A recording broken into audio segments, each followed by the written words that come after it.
Vous êtes bien sur le plateau de votre quotidien et oui, KNF, c'est tous les jours, midi, 18h, 23h, sur la chaîne numéro 23 de votre satellite, mais aussi sur la chaîne numéro 7 de la Box SFR. Bien entendu, pour nos auditeurs, nous sommes en radio à partir de 9h, 96, 101, 103.2. Pour nos internautes, nous sommes en live Facebook à partir de midi sur le Facebook d'Éclair TV. Et pour ceux et celles qui loupent tout ça, replay à partir de 13h sur le YouTube. Bref, nous sommes partout pour vous parler de tout ce qui se passe en Guadeloupe et ailleurs, partout dans le monde, parce que je ne sais pas si vous avez entendu, il y a une histoire de Troisième Guerre mondiale qui va éclater, qui a déjà éclaté, on ne sait pas, on ne sait pas. Est-ce que vous avez compris l'histoire, le pourquoi du comment? Non? Eh bien pour en parler, je reçois un professionnel, quelqu'un que vous connaissez déjà. Oui, il est avec moi sur le plateau, j'ai l'honneur de recevoir Anes Garouche Kanoufé.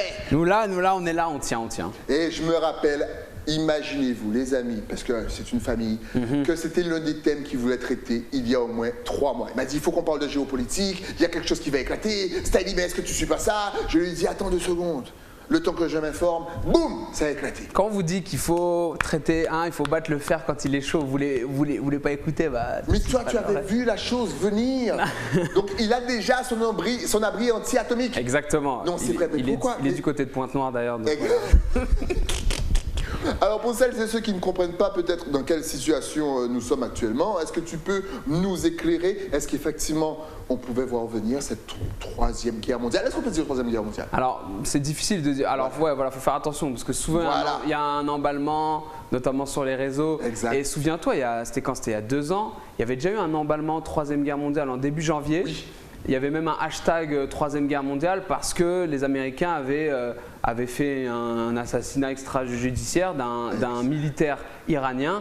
Et donc on s'était dit, est-ce que ça va donner naissance à quelque chose de très tendu? Finalement, il y a le Covid qui est venu 3 mois après, donc ça a enterré la chose. Exact. Cependant, c'est vrai que là, ce que disent beaucoup de spécialistes, notamment des militaires, des géopoliticiens, etc., ils disent qu'on est entré dans une nouvelle phase.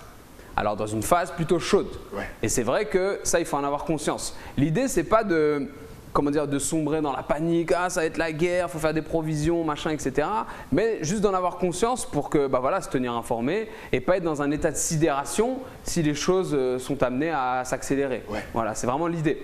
Donc maintenant, pour revenir un petit peu à l'historique, pourquoi on avait commencé à en parler la dernière fois, c'est qu'en fait, c'était l'idée que la Russie, depuis quelques années, elle a des prétentions assez importantes sur ses anciens territoires. Okay. Ce qu'il faut savoir, c'est que la Russie, jusqu'en 91, donc nous on était déjà là, en 91, c'était un empire qui s'appelait l'URSS, l'Union des républiques soviétiques et socialistes. Exact. Et des territoires appartenaient à cette grande union, des territoires qui, après 91, sont devenus indépendants.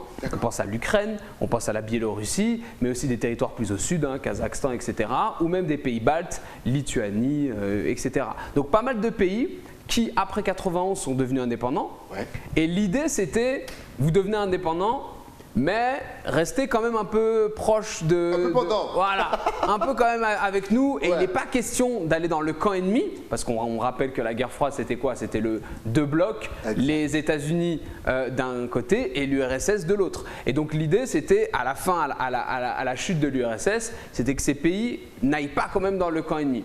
Et en fait, ce qui s'est passé, c'est qu'au fil des années, ces pays se sont rapprochés du camp du bloc occidental. Alors le bloc occidental, c'est quoi? C'est l'OTAN et c'est l'Union européenne. Qu'est-ce que l'OTAN? Alors l'OTAN, c'est l'organisation du traité de l'Atlantique Nord. Okay.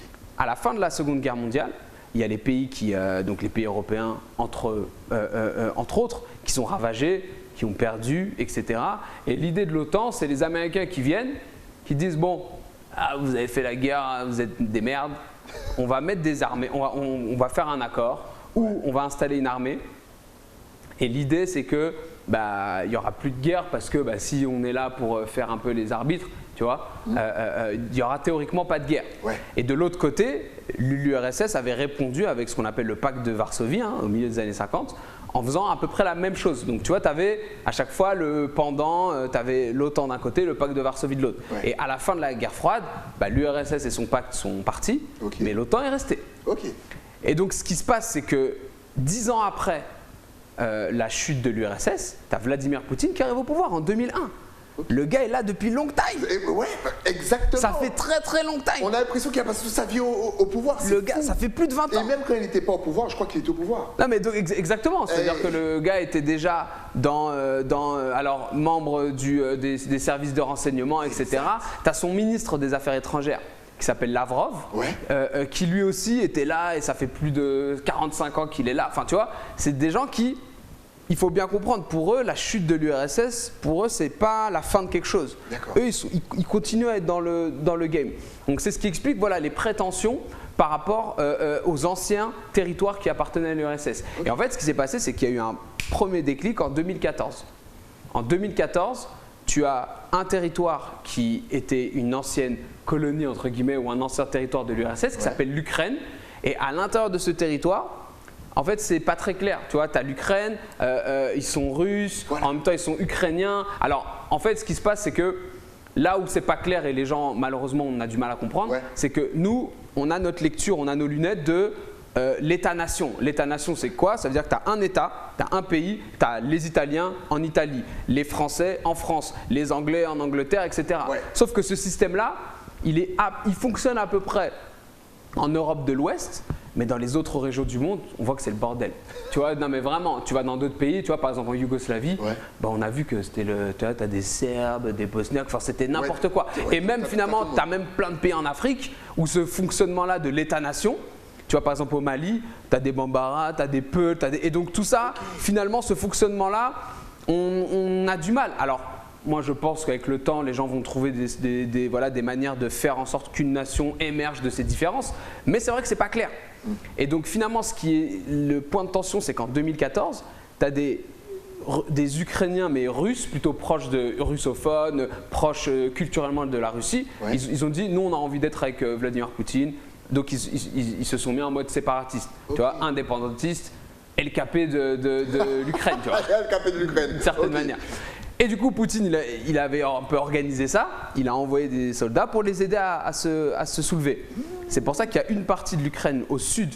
Tu as une presqu'île qui s'appelle la Crimée, qui est hyper stratégique parce que c'est l'ouverture sur la mer, sur les échanges. Et tu as une autre partie qui est le Donbass, qui est à l'est, donc qui est vraiment collée à la frontière avec la Russie, qui se sont soulevés. Et donc tu as une partie qui a été intégrée à la Russie et une autre partie, ils n'ont pas réussi à l'intégrer. Et donc qui était un peu en guerre, tu avais des morts chaque année, c'était pas très clair. Et en fait, en février 2022, ce qui s'est passé, c'est que tu avais des armées qui continuaient à se stationner, des armées russes.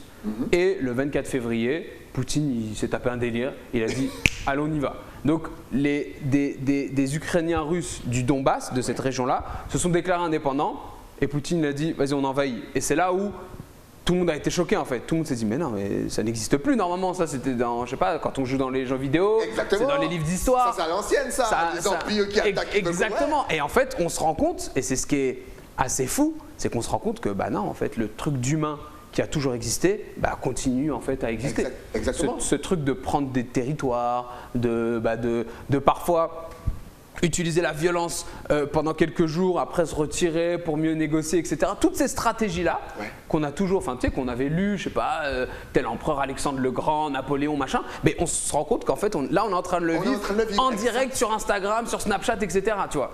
Et donc ça c'est assez fou. Donc maintenant, ce qui s'est passé, c'est que rapidement, il y a eu, enfin tout le monde a flippé, parce qu'ils se sont dit, Poutine aussi a joué le jeu, il a dit voilà, j'ai la bombe. Donc tu sais, sur les réseaux, ils commencent à dire oui, il y a Satan 2, c'est la bombe nucléaire, on va tous mourir, machin, etc. etc. Bon, il est conscient que s'il utilise une bombe, en fait, il part dans un cycle qui est interminable et qui serait en fait funeste. Et du coup, il n'y aurait plus d'humanité. Parce que s'il utilise une, l'autre va utiliser une, l'autre va utiliser une autre, je ne sais pas ce qui va se passer, tu vois. Donc ça, c'était assez flippant. Et c'est vrai qu'au début, même moi, j'étais assez inquiet. Je me suis dit, oula, qu'est-ce qui va se passer, tu vois, c'est assez flippant. Finalement, on se rend compte de quoi?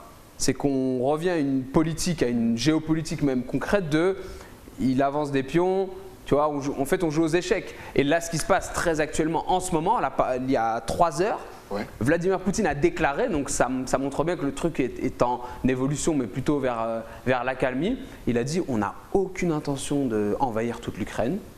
En gros, on voulait mettre un coup de pression. D'accord. Et on veut montrer que, et donc hier je crois ou avant-hier si je ne dis pas de bêtises, Zelensky, le président de l'Ukraine, a dit on n'a aucune envie d'entrer dans l'OTAN. Parce que voilà, c'était ça la tension. Ouais, voilà, c'est ça. Est-ce que l'Ukraine va entrer dans l'OTAN et donc d'une certaine manière elle va aller complètement dans le bloc occidental et donc l'Ukraine est collée à la Russie, donc du coup ça voudra dire que Poutine sera encerclé, parce que comme vous pouvez voir sur certaines cartes, il est encerclé effectivement par des pays membres de l'OTAN. Exact. Et là, ce qui se passe, c'est qu'il y a tout un jeu, voilà, donc comme on peut le voir là, donc l'Ukraine c'était un peu le dernier pays avant la Russie qui n'était pas encore membre de l'OTAN. Donc voilà, tu vois, tu as toutes ces tensions-là. Et du coup, maintenant, ce qui se passe, c'est quoi? C'est que quand on dézoome, parce que quand on fait de la géographie, on s'intéresse à l'échelle d'un territoire précis, et quand on dézoome, on regarde un peu ce qui se passe aux alentours, quelles peuvent être les conséquences. Et maintenant, ce qu'on remarque, c'est que tu as plein de pays qui tentent de sortir leur épingle du jeu. Tu vois, par exemple, tu as la France, avec Macron, vous avez dû voir les photos, Macron il est là, concentré, nanana. Il ne faut pas oublier que lui il est en campagne électorale, et donc ça c'est des éléments importants. Exactement. Parce que lui il est en mode, attends, mince, et en même temps il a la présidence de l'Union Européenne, tout à fait. Et en même temps il a un des commandements à l'OTAN, donc tu vois, tu as tous ces éléments qu'il faut prendre en compte. Tu as l'Allemagne, où tu as Olaf Scholz qui est le nouveau chancelier, et donc à l'inverse d'Angela Merkel, c'est pas le même personnage. Angela Merkel a parlé russe, elle connaissait bien Poutine, ils buvaient de la vodka ensemble, bon délire. On rappelle que l'abus d'alcool est dangereux pour la santé, à consommer avec modération. Avec beaucoup de modération, s'il vous plaît, merci. Mais effectivement, Olaf Scholz, c'est un autre personnage. Et lui, il arrive en disant, on va refaire une armée, ils vont mettre 100 milliards pour refaire complètement une armée. Ils avaient déjà une armée défensive, mais là, on va refaire une armée un peu plus conséquente. Et tout le monde est un peu dans cette, tu vois, en fait, on se rend compte que c'est un peu comme avec le Covid. Tout le monde avait peur, on avait oublié que les humains pouvaient être touchés par des épidémies. Tout à fait. Tout d'un coup, on se rend compte que, bah non, en fait, on revient à un truc normal. Et il y a un peu ce qu'on appelle une fuite en avant. C'est que tout le monde veut montrer, non, moi je suis le super-héros, je vais gérer la situation, je vais faire ci, je vais faire ça. Et c'est vrai qu'il y a à la fois un côté inquiétant, parce qu'on se dit, au bout d'un moment, il y en a un qui va vouloir montrer qu'il est plus fort que les autres. Et malheureusement, c'est pas comme avant avec des arcs et des flèches et des épées. Là, ils ont des bombes, des missiles hypersoniques, des bombes bactériologiques, etc. Exactement. Donc ça, c'est un peu inquiétant. Mais de l'autre côté, on se dit qu'il ne faut pas oublier qu'on est à l'ère de Twitter, on est à l'ère d'Instagram. Donc il y a aussi beaucoup d'images. Et les fake news. Voilà. Et donc, tu as énormément d'informations qui circulent. Exact. Et toutes ces informations-là, finalement, la guerre est entrée dans le champ de l'information aussi avec les images. Tu vois, par exemple, tu as Zelensky. En fait, moi, ce que j'aime bien dire, c'est que on a vécu, tu sais, j'aime bien enseigner aux élèves quand on parle de la Première Guerre mondiale, on dit qu'il y avait le côté nouveau de la Première Guerre mondiale qu'on avait maintenant des armes qui sortaient des usines. Alors que les guerres d'avant, tu vois, sauf certaines guerres coloniales effectivement, mais à ce niveau-là, à cette échelle-là, c'était quelque chose de nouveau. Tu as des avions qui balancent des obus, des lance-flammes, etc. Donc tout ça, c'était nouveau. Et donc c'est ce qui a donné un caractère complètement, une nouvelle forme à cette guerre. Et ça s'est traduit aussi lors de la Seconde Guerre. Là, ce qu'on est en train de vivre en 2022, c'est pas de nouvelles. Alors même s'il y a de nouveaux, tu as des drones, tu as des trucs complètement fous, mais tu as aussi un nouveau truc par rapport à la guerre, c'est que tu as la guerre qui est en live sur Twitter, sur Instagram, sur Snapchat. Et donc ça aussi, c'est un truc de fou. C'est que tu as le président Zelensky, il ne faut pas oublier que le gars, c'est un acteur en fait. Ok. Avant d'être président, il est acteur. Donc l'image, c'est quelque chose qu'il maîtrise. L'icône, c'est un truc, tu vois, et donc il faut pas être naïf. Il va utiliser ça en tant que, pour se défendre et pour avertir ou alerter l'opinion internationale. Exactement. Donc rapidement, il se met en scène. Il est habillé en treillis. Tu vois, ça c'est des trucs qu'on aurait pu dire, frérot, t'aurais pu rester en costume en fait, parce que non mais tu vas pas aller dans le champ de bataille. Non mais tu vas pas aller sur le champ de bataille. Mais ça c'est des calculs qui sont faits. Et lui va utiliser les réseaux sociaux pour pouvoir diffuser des informations aux pays occidentaux. Rapidement, tu as le hashtag, tu as le drapeau. Tu vois, tu as tout un truc qui se met en place. C'est vrai. On a même l'impression, enfin, tu sais, as des gens qui vont taper un délire, qui vont dire mais non, mais c'était calculé, c'est un complot géant, ils savaient, tout était prévu. Calmez-vous. Genre, il n'y a pas de. En fait, il y a trop de facteurs pour que ce soit un grand complot, tu vois, parce que le jour où les gens sont capables de faire un grand complot, tu te dis mais pourquoi alors si vous êtes capable de faire un truc aussi grand pour nous dominer, mais dominez-nous tout court en fait, au lieu de vous prendre la tête, tu vois ou pas? Ouais, pourquoi faire compliqué quand on peut faire simple? Exactement. Et donc en fait, c'est aussi un des éléments qu'on remarque avec cette guerre d'un nouveau type, c'est les médias, c'est les réseaux qui s'emballent. Exact. Et finalement, même dans le traitement de l'information, on est aussi dans une période où, tu vois, par exemple, là, tu avais un gars dont j'ai oublié le nom, mais qui a sorti un livre récemment sur, le nom du livre, c'est Toxic Data. En gros, c'est le fait que toutes ces informations, toutes ces datas qui sortent autour de nous, et on en avait déjà parlé la dernière fois, elles ont un côté toxique aussi, parce que là, c'est pas juste…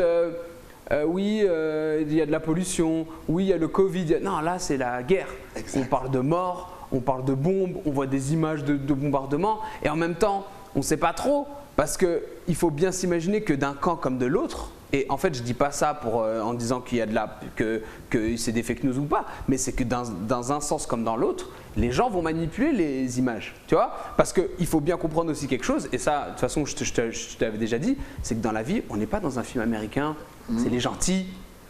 Parce que c'est ça aussi qui va être présenté. On va dire, il y a les gentils et les méchants. Il y a le mauvais côté, exactement. Alors que, bien évidemment, là, en l'occurrence, il y a une agression. Tu as un pays qui envahit un autre, donc les choses semblent un peu plus simples. Mais toujours quand on va zoomer, on va voir que des fois, tu as des soldats qui vont être arrêtés, ils vont dire « Moi, on m'avait envoyé pour une mission, on ne m'avait pas du tout donné ces informations. » Enfin, tu vois, donc finalement, il y a une complexité, même dans cette guerre, c'est jamais aussi simple. C'est pas les méchants brutaux, versus des gentils innocents, tu vois. Et même chose aussi en Ukraine, depuis des années. Tu vois, quand Poutine, il a utilisé un argument, il a dit « De toute façon, je vous envahis parce que vous êtes un pays de nazis. » Et beaucoup ont dit mais non, c'est faux, nanana. Et effectivement, c'est de la manipulation. Mais par contre, ce qui est une réalité, c'est que depuis quelques années en Ukraine, tu as des partis nazis qui se sont développés et qui se sont rapprochés du pouvoir. Carrément, les gars, ils faisaient des déboulés. Là, c'était pas à Kyo, là, c'était des gestes chelous, c'était des drapeaux bizarres. Et donc, effectivement, tu as cette complexité qui rend la chose encore… Enfin, tu sais, c'est chiant parce que nous, on aurait envie que ce soit simple. Bon, il y a les méchants russes. Il y a les gentils ukrainiens, alors qu'en réalité, on se rend compte que voilà, il y a des nuances et des subtilités, et c'est important de garder ça, parce que si on tombe dans une lecture finalement bête, en fait, c'est la porte ouverte à la manipulation. Et après, c'est la porte ouverte à, je sais pas, je parle pas de notre dirigeant actuel, mais un autre dirigeant, il va dire, voilà, c'est des méchants. C'est des gentils. Engagez-vous pour aller sauver les gens. Et on va dire wow. Et tu sais, dans une démocratie, c'est important de dire attends, calmez-vous. Hein, on va analyser le truc. On va analyser. On n'est pas dans une dictature où tu nous dis d'aller nous faire tuer. Parce que c'est ça après parce que c'est ça après la conséquence. C'est des gens pour des questions de pouvoir qui vont manipuler des informations, des choses comme ça. C'est là où c'est dangereux. Et c'est là où du coup. Merci de m'avoir invité parce que après c'est là où les médias où on va avoir ce rôle-là de prendre de la distance. Mais ce qui est aussi compliqué, c'est que tu vois, c'est même bien qu'on ait pris le temps que je sois pas venu tout de suite. T'es le 25 ou le 26. C'est que là on a même un petit peu de distance. Ça nous permet de traiter l'info. Peut-être que dans 2 semaines on aura même encore plus de distance et les choses exactement et on les verra même encore différemment. Mais le problème c'est que on est aussi dans un temps où il faut que après, je comprends, les gens, ils ont leur téléphone, ils ont envie de savoir qu'est-ce qui se passe. Du coup, ils vont regarder, sauf que le traitement… Hashtag Ukraine War, comme ça. Exactement, et du coup, ils vont regarder, ils ne vont pas comprendre, ils vont être noyés par l'information, alors qu'en réalité, la meilleure… Enfin, moi, je l'ai fait au bout d'un moment. Les 3 premiers jours, j'étais à fond, je faisais même des stories Insta et tout. Après, je me suis dit, wow, là, il y a trop d'infos. En fait, ça va trop vite. Et j'ai pas envie, tu vois, par exemple… tu vois, je sais que je suis enseignant, j'ai une parole qui est, j'ai des élèves, donc il y a aussi une responsabilité. Donc je peux pas aussi venir, tu vois, j'ai pu revenir, par exemple parce qu'on a parlé de ça avec à la rentrée, j'ai pu revenir sur l'historique, comme ce que je t'ai dit au début, parce que ça c'est des faits qui ont été étudiés, assez établis et qui font consensus. Mais là, ce qui s'est passé il y a 10 minutes, venir et dire alors il s'est passé ça, et donc il va se passer ça, tu sais, commencer à me transformer en Madame Irma Gadezafé 2.0, calmez-vous, tu vois. Genre. Excellent. Et donc c'est ça, et donc moi j'invite les gens à regarder Styly pour vous informer. Tout à fait. C'est hyper important. Tous les jours, midi 18h23. Et en vrai, le cancan de la voisine et du voisin, ça va moins vous intoxiquer de vous intéresser à ça, tu vois, que de regarder des trucs de guerre qui peuvent vous faire vriller, tu vois, genre sincèrement. Mais là, tu as dit quelque chose qui est vraiment important, c'est l'information, l'image. Parce qu'effectivement, on entend guerre, donc forcément, on pense aux missiles, on pense au sang. Mais il y a, on est en 2022, il y a le côté, tu sais, électronique. Notre argent est à la banque, tout fonctionne à l'électricité. Ah mais ça par contre… Est-ce qu'il peut s'attaquer à tout ça? Non mais ça c'était fou. Non mais ça par contre c'était vraiment fou. On s'est rendu compte qu'en fait, on est à poil. Exactement. Quand on a vu que Visa, Mastercard, et là écoutez bien, American Express, comme ça ils ont dit, les Russes, vous n'avez plus accès à vos comptes et à vos cartes. Et ce qui est dingue, tu vois, je lisais sur, il y avait des étudiants qui parlaient sur Twitter, ils disaient, bah, tu as des étudiants russes à Paris, tu sais, ils sont pas, c'est pas des représentants de Poutine ou de quelques intérêts. Les gars peuvent plus retirer 10 €, tu vois, enfin, là tu te rends compte, tu dis, waouh. Du jour au lendemain, tu n'as plus rien. Enfin, tu sais, tu te dis, mais c'est chaud quand même, tu vois, tu te dis, mais c'est, en fait, on n'a rien, on dépend de tel ou tel. Enfin, je sais que j'en avais déjà parlé avec des amis. Et je sais qu'on en avait parlé aussi. Avec Adobe, avec le Venezuela. Quand les États-Unis avaient dit, pour sanctionner, donc c'était il y a quelques années, hein, c'était il y a 5-6 ans, pour sanctionner le Venezuela parce que voilà, Hugo Chavez, etc., ils voulaient le sanctionner et il avait demandé à des entreprises américaines de couper les ponts avec ce pays et notamment l'entreprise Adobe. Donc Adobe, tu vois, pour ouvrir un fichier PDF, sur votre, pour travailler sur Photoshop. Et donc, vu que cette entreprise-là a tout coupé là-bas, tous les journalistes, tous les infographistes, tous les cinéastes, tous les mecs qui font, enfin des mecs qui ont rien à voir avec la politique et qui ont besoin de cet outil se sont retrouvés privés de ça. Et c'est vrai que tu te dis, ah oui c'est chaud. Parce que regarde, admettons, pour X ou Y raison, tu as un nouveau président aux États-Unis qui pète un câble, qui dit, bon, vous savez quoi, il va aller voir le patron de Apple, il dit couper tous les Apple Store, donc tous les gars qui ont les iPhones, là, toutes les tablettes, etc. Out. C'est mort. Il va aller voir le président de Microsoft, il dit tous les ordinateurs qui ont Microsoft là, out. Donc tous les gars qui ont Microsoft, tous les gars qui ont ces appareils-là, out. Et c'est vrai qu'au bout d'un moment, tu te posais la question. Moi, je me souviens que j'avais lu un rapport justement de la défense qui disait peut-être qu'un pays, tu vois, par exemple la France, devrait avoir, tu vois, par exemple, je sais pas, les hôpitaux, les mairies, même le président, peut-être qu'il devrait avoir autre chose, enfin, au lieu d'avoir un Mac, un Apple, un Microsoft, enfin, un truc qui vient d'un autre pays, ça serait bien d'avoir un ordinateur qui vient made in de ton pays, parce que tu sais pas en fait ce qui peut se passer du jour au lendemain, et là on l'a vu.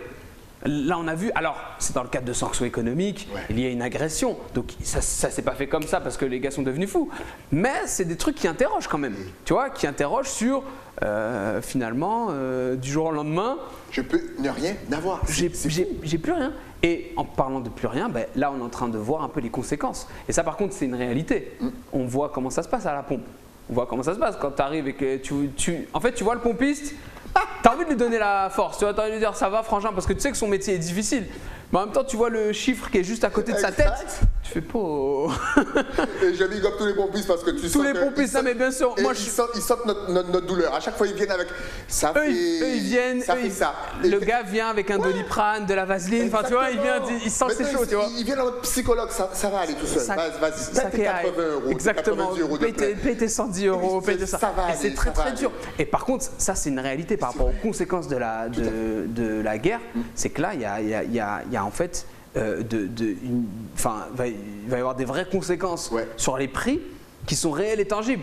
Sur l'essence, là ça va être chaud, sachant que nous aussi dans notre territoire, je rappelle que 70 à 75% de l'électricité, c'est EDF et c'est la centrale, en fait c'est du fioul. Hein.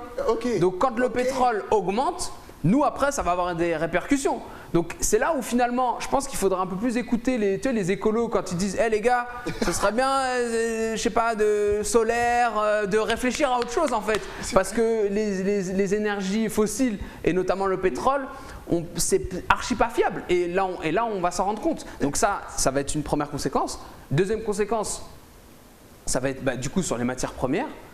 Tu vas avoir une hausse, tu vas avoir une hausse forcément de toutes les choses parce que vu que le pétrole, c'est le nerf de la guerre, les bateaux, ils fonctionnent au pétrole. Donc si le bateau qui transporte du bois pour construire tel ou tel truc, ou qui transporte du métal ou je sais pas quoi, de l'acier pour faire telle ou telle marchandise, ces marchandises vont se trouver peut-être en pénurie, donc il va y avoir un effet qui va venir avec le temps, et donc c'est là où va falloir être, je sais pas si des gens ont des projets immobiliers ou des trucs comme ça, va falloir être stratège, exactement, parce que ça va avoir de réelles conséquences. Autre conséquence qui pour le coup va être directe et assez violente, c'est par rapport au blé. Ce qu'il faut savoir, c'est que la Russie, c'est l'un des premiers producteurs au blé au monde, donc producteur de blé au monde, et surtout, on pourrait se dire, bon, nous ça va, parce qu'on a en France, c'est l'un des plus grands producteurs, alors c'est l'un des premiers producteurs en Europe et un des grands producteurs, donc nous ça ira, il n'y aura pas de risque, on pourra continuer à manger nos bokits et nos agoulous. Parce que je rappelle, les gens oublient, la farine c'est du blé frérot. Le pain, votre pain, tu vois, vous allez voir que vous avez payé petit pain, là, 10 €. Exactement, tu vois le petit pain avec le chocolat martiniquais. C'est dans l'émission tout à l'heure. Tu vois, on est là, nous on suit Staïli, tu vois, c'est hyper important. Mais tu vois, donc tout ça c'est du blé. Sauf que le problème, c'est que tu as certains pays qui dépendent à 60-70% des importations. Je pense à l'Égypte, je pense à l'Algérie, je pense au Maroc dans une certaine mesure, au Nigeria. Enfin, malheureusement, tu as certains pays en Afrique qui ont une dépendance vis-à-vis du blé qui est incroyable. Surtout, depuis quelques années, ils se sont rapprochés de la Russie. Donc, ils ont vu que les Russes ont dit, tu vois, dans une stratégie, parce qu'avant, ils achetaient dans les mains des anciennes puissances coloniales. Royaume-Uni, États-Unis dans une certaine mesure, France. Sauf que les Russes, dans une stratégie de s'installer en Afrique aussi de plus en plus, ont développé des accords, et notamment autour du blé. C'est pour ça que certains parlent même tu vois, avant tu avais le hard power avec les armes, ensuite le soft power avec la culture, avec les universités, et là il y en a même qui te parlent de food power. C'est cette capacité pour un pays à créer une dépendance avec un autre pays grâce à l'alimentation que je te vends. Et là c'est vrai que ça va être tendu. Parce que si déjà la Russie ne peut plus exporter, ils ont bloqué. Donc c'est-à-dire que même s'ils voulaient exporter, ça va être tendu. Après, ils peuvent passer par la Chine ou des choses comme ça, mais ça va être tendu. Et l'autre problème, c'est que l'Ukraine aussi est un très grand producteur de blé. D'ailleurs, c'était le plus grand producteur à l'époque de l'URSS. Tout le blé de la Russie venait en fait d'Ukraine. C'est pour ça qu'il y a des prétentions aussi un petit peu en Ukraine, mais pas totalement. Mais maintenant, le problème, c'est quoi? C'est que ces pays-là, quand les gars vont se retrouver sans pain, vont se retrouver sans farine, et quand ça va durer et que les prix vont augmenter, socialement, ça va être très très tendu, mais c'est sûr. Donc on va avoir forcément des émeutes, on va avoir forcément des changements politiques. Et le problème, c'est quoi? C'est que si les dirigeants ne prennent pas ça en compte en amont, ça va malheureusement se finir en répression, tu vois. Ils vont pas chercher à discuter parce qu'ils vont être en mode non, mais là c'est la guerre, en fait on n'a pas le temps, taisez-vous, et bam bam bam bam bam.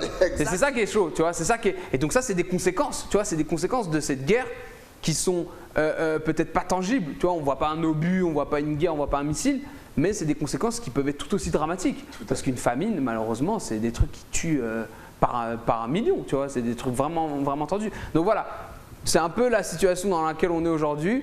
Et après, tu as d'autres fronts chauds. Je pense, je sais pas si le temps qui nous reste ou des choses comme ça. Mais là, ils veulent tout savoir. Là. Mais autre front chaud, c'est également de l'autre côté, non pas en Europe centrale, mais cette fois-ci en Asie. Voilà, ça tombe bien, c'était ma prochaine question. Exactement. C'est que là, il connaît mon émission, c'est bon, vas-y. C'est que là, cette fois-ci, tu as la Chine qui aussi a des prétentions. Alors, beaucoup disent c'est la grande alliée de la Russie, c'est les futurs empires qui vont gouverner le monde, etc. C'est vrai qu'ils sont, tu vois, par exemple, tu as eu les Jeux Olympiques de Pékin. L'un des seuls pays invités, c'était la Russie. Et donc, tu avais Vladimir Poutine et Xi Jinping, les deux dirigeants de la Russie et de la Chine, qui marchaient main dans la main. Ça faisait un peu un truc, on va dominer le monde, on va tout gérer, tu vois. Et donc, effectivement, tu as la Chine qui, depuis de nombreuses années, est en train de reprendre la mainmise sur tout son territoire. Et donc, c'est ce qu'on appelle la khanisation, c'est le fait de remettre des khans, parce qu'en fait, c'est l'ethnie majoritaire en Chine, et ils veulent reprendre le contrôle sur tout le territoire. C'est pour ça qu'ils veulent reprendre le contrôle sur le Tibet, reprendre le contrôle sur le Xinjiang. Donc, le Xinjiang, c'est une région, notamment, où tu as une minorité qui s'appelle les Ouïghours. Ouais. qui sont donc eux ils parlent une autre langue, hein, ils parlent pas le mandarin, ils parlent une autre langue, ils sont turcophones ou du moins une langue proche du turc. Okay. Ils ont une autre religion, ils sont musulmans. Et donc l'objectif de la Chine c'était aussi de reprendre le contrôle sur ces territoires. C'est d'ailleurs pour ça qu'on avait entendu parler ils les ont enfermés dans des camps, ils ont fait des trucs chelous, tu vois. Ouais. Indépendamment de ça, tu as également un territoire au sud de la Chine continentale qui s'appelle Taïwan.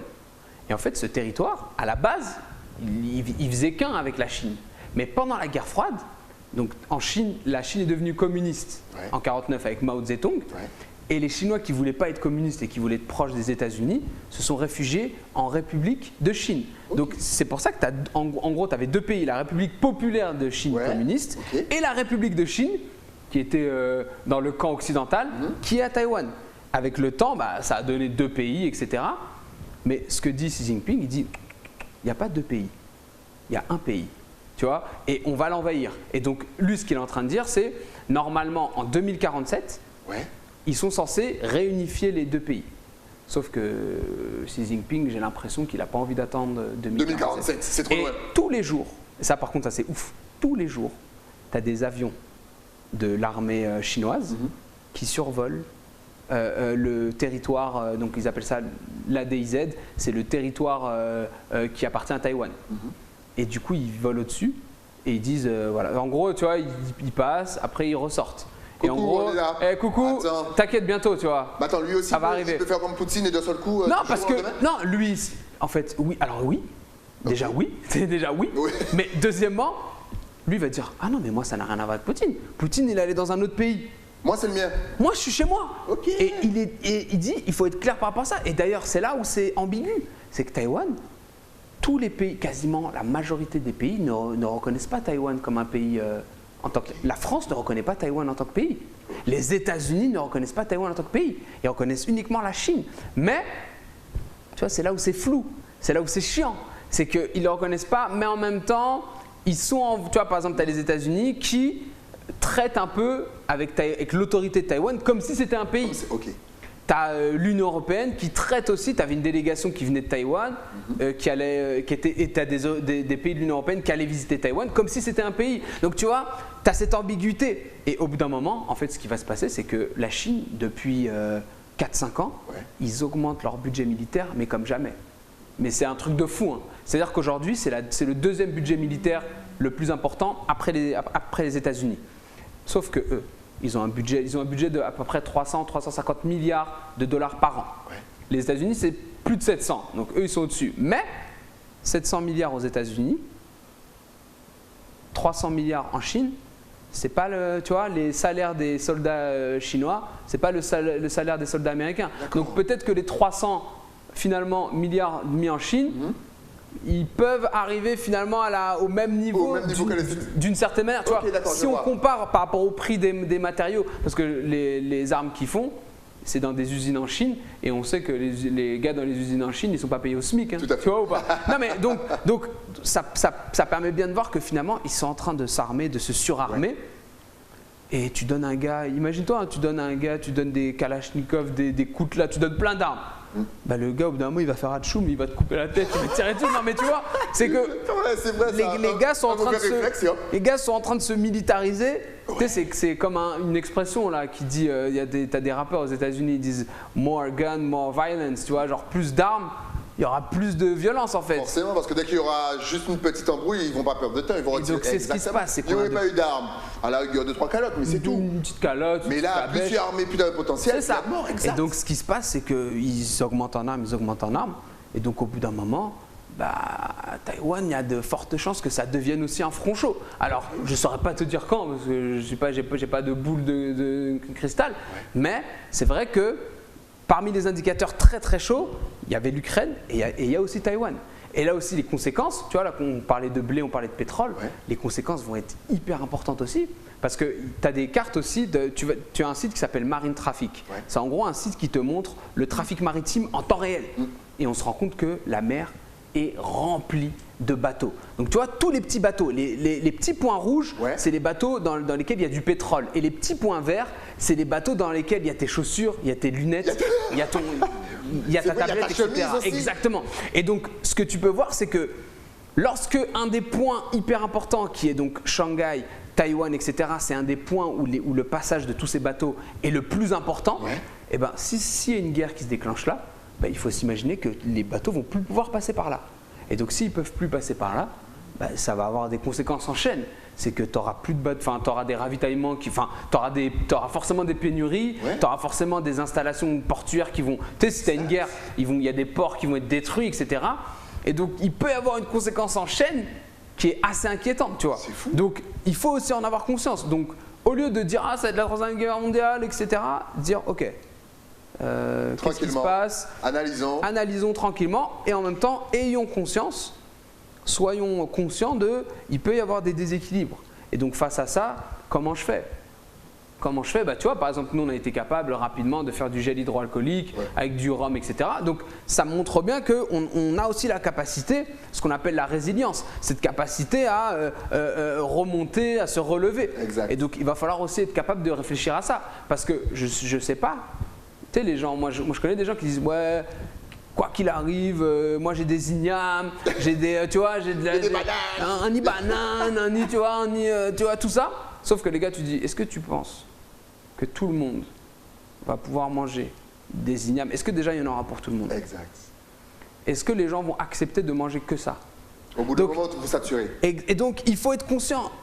Je dis pas qu'il faut sombrer dans la terreur et tout, mais juste imaginer ça. C'est pas si improbable que ça. Exactement, c'est voilà, se dire que c'est pas si improbable que ça et réfléchir à ok, c'est dans le champ des possibles. Et du coup en avoir conscience, tu vois, c'est comme nous on sait que chaque année il y a potentiellement un cyclone. Tout à fait. Et donc du coup on est prêt psychologiquement, on a ce qu'on appelle une culture de ce risque. Exact. Et je pense qu'il faut développer une culture du risque aussi liée à des conflits, à des trucs. Et enfin c'est hyper important. Et en tout cas moi c'est le sens, c'est pour ça que je suis venu là, c'est pour essayer de mettre ça. Faut pas avoir peur, je dis pas d'aller commencer à aller à Carrefour et tout vider, ça sert à rien. De prendre du papier toilette. Du papier toilette parce que ou Jarconnet. Non, ça sert à certains. Mais voilà, tu vois. Mais il faut être dans cette culture, être dans ce truc-là pour pouvoir prendre les choses avec sérénité. C'est fou, on a l'impression d'être dans un film. Non, mais en fait, c'est dingue parce que là on vit un film, là on se dit waouh. Là on est en train de c'est pas si improbable que ça encore une fois, c'est pas impossible. Et le jour où on va commencer à entendre parler d'extraterrestres, je pense que tu vas me réinviter parce que là ça sera un autre game. Mais moi je suis prêt, et les gars, moi je suis prêt à on est prêt. Ça fait moins de 20 ans que je dis qu'ils existent, personne ne me croyait aujourd'hui, ça devient de plus en plus. Aujourd'hui on est deux, tu vois. Demain on sera 3. Exact. Et après on aura une secte. Bon, bref. Enfin bref, ça c'est pour la future émission. En tout cas, j'espère vraiment qu'on vous a éclairé à comprendre, à discerner le vrai du faux, à vous aider aussi à ne pas trop paniquer quand même.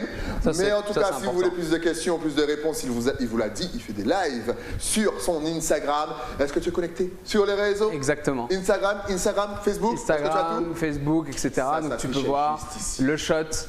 Comme vous connaissez, tac, le shot. Wow. Sur Facebook, tout est collé. Shot. Exactement. S-H-O-T. Donc le shot officiel en français. Exactement. Et le shot avec un 0 sur Instagram à la place du O. Voilà. Allez-y, n'hésitez pas à vous connecter et puis au plaisir. Voilà, j'espère encore une fois que Hannes a su vous éclairer sur Éclair. J'ai pris ça de lui. En tout cas, merci d'avoir trouvé un créneau pour venir nous en parler. Parce que oui, il est prof, il est sorti de son cours, il est venu et là il retourne près de ses élèves. Exactement. Et voilà, merci à toi. Et le prochain thème, tu reviens encore une fois. T'inquiète, on est ensemble. Et nous on se retrouve bien entendu juste après la pub. Eh oui, avec un nouvel invité. À tout de suite.